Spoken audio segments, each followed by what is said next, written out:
à cette invitation. Nous sommes nuls sans ignorer que c'est depuis le 13 février dernier que nous avons perdu une de nôtres qui était une chevalière de la plume, journaliste de renom, qui présentait une grande émission de chronique musicale à la chaîne de télévision CBS. Et pour cela, il y a eu un comité d'organisation où nous avons eu appelé les amis de la corporation à nous rejoindre. Question de bien faire les choses. Nous sommes tous réunis parce que nous voulons rendre les hommages mérités, dignes de notre ami qui était avant tout ami. Le premier point que nous allons aborder ici, c'est par rapport à ce qui a été retenu pour la première réunion concernant la date. Effectivement, on a contacté d'autres partenaires en leur disant que le corps de notre sœur regrettée Evelyne Camon-Lopez allait sortir ce jeudi. Donc, on va commencer pour dire qu'il y a eu modification ou encore changement de date. Après une concertation entre la famille, nous, la corporation, et sa chaîne de télévision où elle évoluait, CBS, on s'est mis d'accord pour que le corps soit sorti le 27 et enterré le 28. Donc, changement de date, ce n'est plus pour ce jeudi, c'est désormais pour le vendredi de la semaine prochaine. La date est donc le 27, la levée du corps. Et puis on va enterrer le 28 au cimetière nécropole entre terre et ciel. Chers amis de la presse, vous savez tous que avant qu'on soit là où on a étudié. Permettez-moi de le dire, on n'a pas acquis un don venant de Dieu pour que nous soyons là où nous sommes. Nous sommes tous passés par le banc de l'école, contrairement à d'autres disciplines évidemment. Et cause à la don, nous avons par rapport à don Nzamba Pessier, à cause à la peut-être art grammatique par rapport à don Nzamba Pessier, et c'est pas nécessairement classe T, mais c'est important peu qu'autant.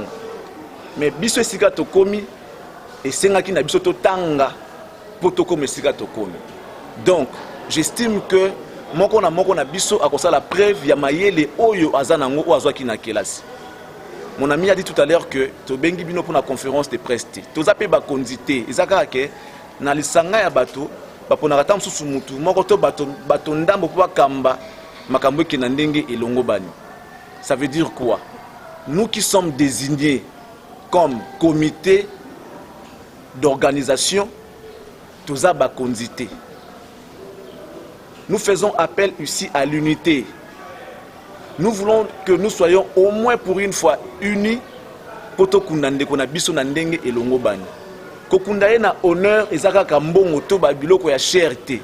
C'est aussi l'unité et un peu de preuve de maturité que nous allons faire nde yango pe kozala honneur pour na yesika azali. C'est vrai. C'est bien bon d'avoir beaucoup de groupes ou encore groupe tel pour aller la Camon Evelyne Lopez, ils ont m'abêté. Mais tout ça, on a désordre, tout ça, on a l'immémia, puis on a moins d'ambu, il y a discipline. Seul comité Oyo, écoute, la famille naïe, ils ont biso baye, tous les boss, oh, tous les bino a, parce que biso tout ça dans quatre organisations. Nos amis de YouTube, YouTube ils ont presse mon sous-souté. YouTube est la presse, la presse nyonso. Mais outil au bino vous choisir pour véhiculer message na bino pour communiquer na public na bino ndé yango to bengi yango YouTube. Presse nini ezalaka presse ka bona raté presse ezalaka presse. Peut-être différence de la presse écrite na audiovisuel. Bino bozana kati ya audiovisuel. YouTube ezali eloko mususu te keko. Eza presse mususu te ezaka ka presse. La façon de traiter l'information doit être unique ou encore identique par rapport à ce que nous faisons parce que vous considérez que vous êtes dans un monde à part. Non. S'il vous plaît, ça vous concerne aussi cette histoire. vous êtes de la presse, celle qui est décédée était de la presse. La manière de traiter l'information doit être bénéfique pour la biso na bino. Ça veut dire, titre ya malamu, moi traitement information ya malamu, pour que tant que non, bazabata mayele, baleli effectivement de konabango na mayele. Je vais revenir sur un point qui est très important pour dire que la famille qui nous a fait confiance, pour n'est pas incapable. La famille d'Evelyne Camon Lopez n'est pas incapable pour enterrer celle qui était avant tout leur enfant, avant qu'elle ne soit journaliste.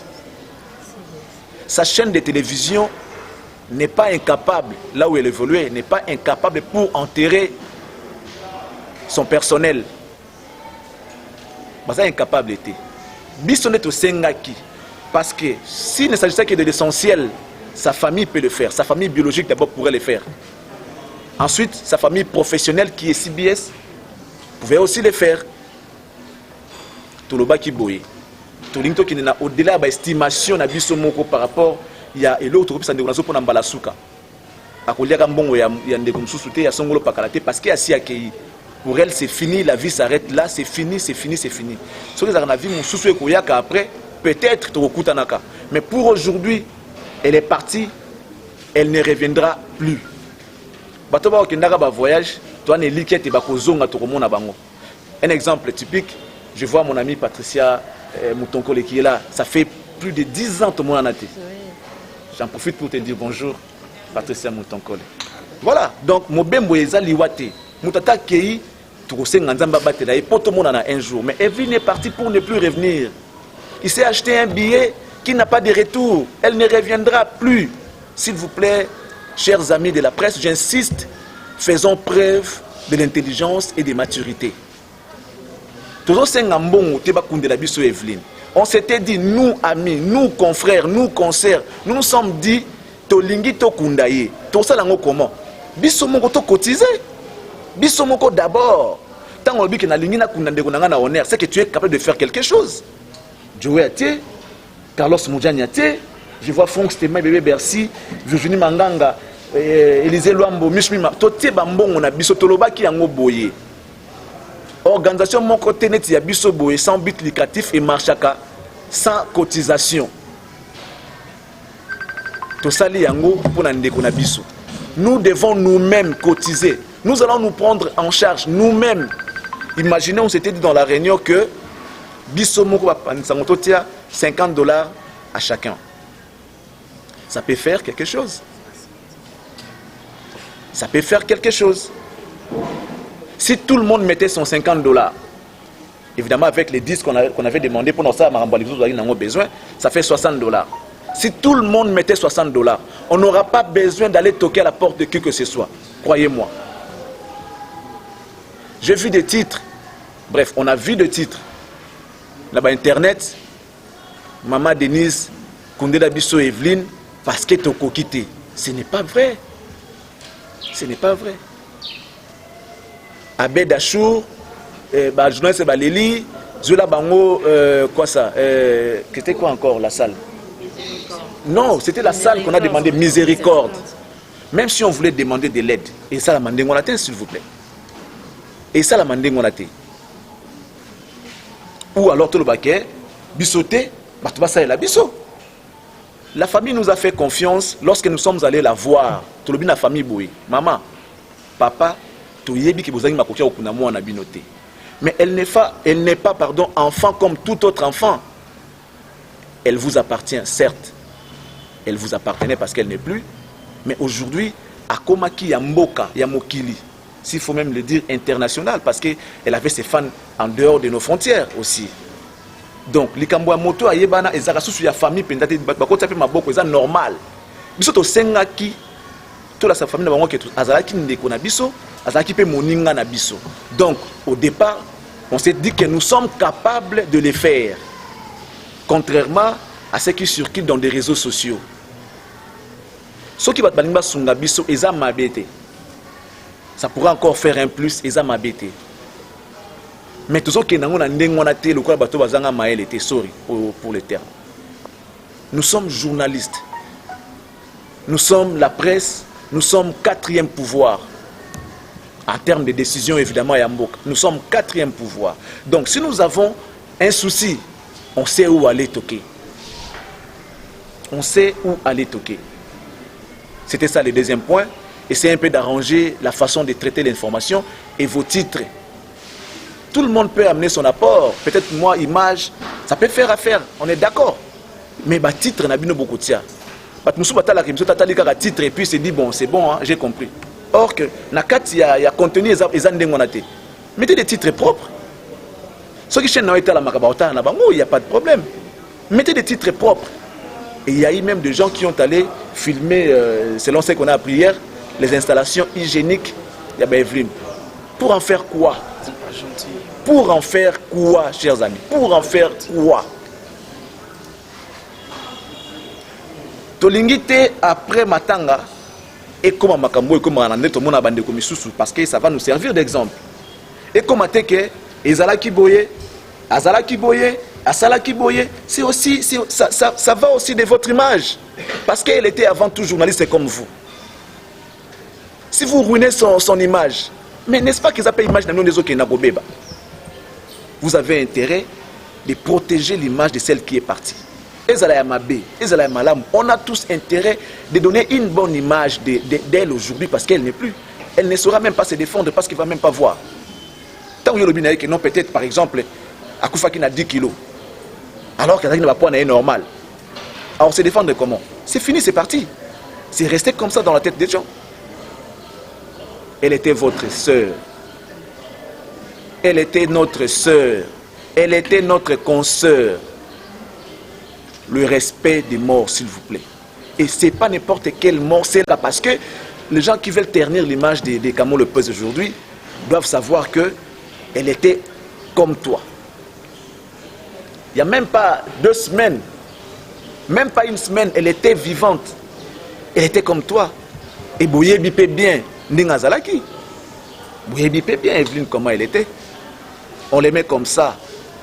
Hakim Tambiance, c'est vrai. Il faut sentir qu'Evelyne Aye Awa. Elle était gentille, elle était généreuse. C'est vrai que Moutazanga m'a bêté, mais avant tout, elle était bien envers nous tous.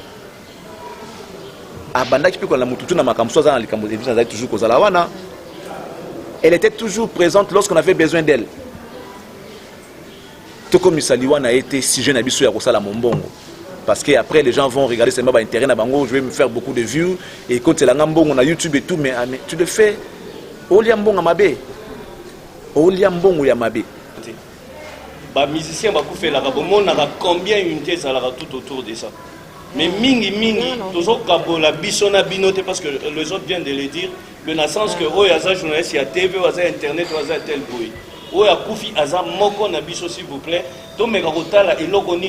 Surtout par rapport à des titres au biso toza. Ils ont créé des ordres. Famille Evelyne et Zangi Kokunda Evelyne. Ça c'est entre nous, on est en train de se le dire.